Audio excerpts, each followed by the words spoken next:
How's it, guys? Day 3 of my journey. Just here to give you a little bit of update. The title of tonight's quick discussion is Who's This For? And I'm thinking of a title something like Retrenched or Laid Off. This is for you. I think that's where we are. That would be the first pointer. If you get retrenched or if you get laid off, these things tend to happen very, very rapidly these days. I got a message from a mate this afternoon who told me that one specific banking group in our country has just laid off overnight 300 consultants. So there's another 300 very well qualified professionals out in the streets that are sitting in the same situation as you and I. So that's the one issue, retrenched or laid off. The other one is if your project comes to an end, clearly that's for you then. And then the fourth one is maybe the other part of the tribe that says, I don't want to get into that situation. I want to be prepared for when that should happen. So just a little bit of feedback in terms of what I've done in the meanwhile. For me, it is day 3 since I've been laid off, if you want. My project ended. So I'm out in the open market and I've got to very, very quickly get myself sorted again. So the very first thing I did, and I think this is important, is I reached back into the network, my network, within the hour. So I got the news and I started connecting back into the network within the hour.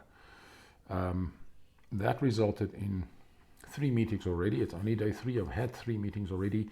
It has resulted in 2 very positive pointers coming out of 2 of those meetings.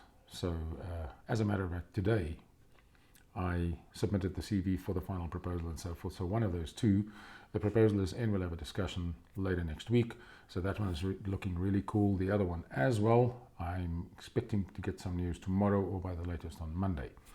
So what I'm saying by that is you can allow yourself, I think, a little bit of time just to mope a little bit, feel sorry for yourself, understand and experience those feelings, that terrible, horrible feeling that I spoke to you about on day 1, where I said it feels like somebody punches you in the stomach with a big fist.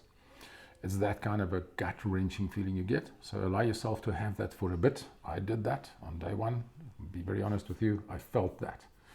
So I allowed myself a couple of hours that night. But even before that, I started phoning. So I connected back into the network very, very quickly. And that has already shown results. One learning, you got to build your well before you need it. A well provides water, right? So what I'm saying by that is, you've got to make sure that your network is established and that you maintain that network before you actually need it.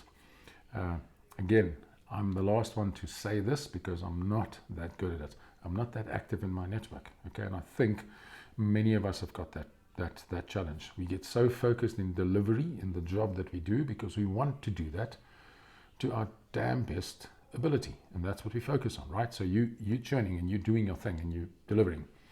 But the bottom line is you've got to reach back into the network. For some people, like 2 of my big mates, this thing comes absolutely naturally.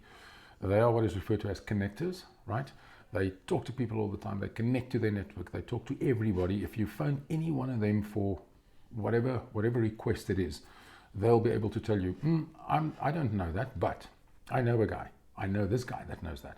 So they're very well connected. So for some of us, it comes naturally. For me, it doesn't. I've got to work on it. If it's like that for you, all I'm saying to you is my learning was build your well before you need it. So make sure your network is actually functional and works. So that's the first thing I did. The second thing I did is I started just taking a deep breath and taking stock of me, right?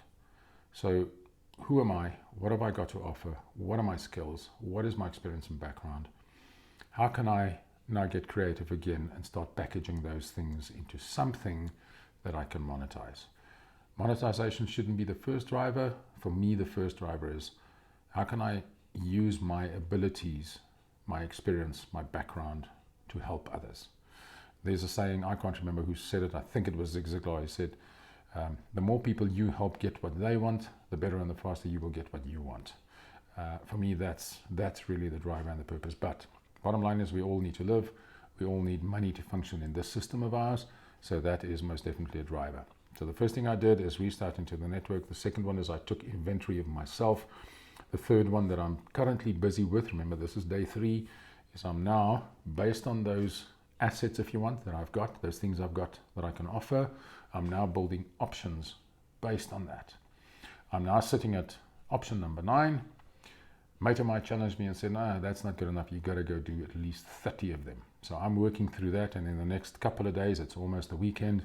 In the next couple of days, I will spend some time and I will stretch that list to 30 plus. So that list is coming. So first things, back into the network, started taking stock of myself, started taking of the potential opportunities that I've got. So that's where I am. We'll go to the next step in a couple of days. I hope this helps, guys. Stay inspired, stay positive, lift up your chin. This is temporary.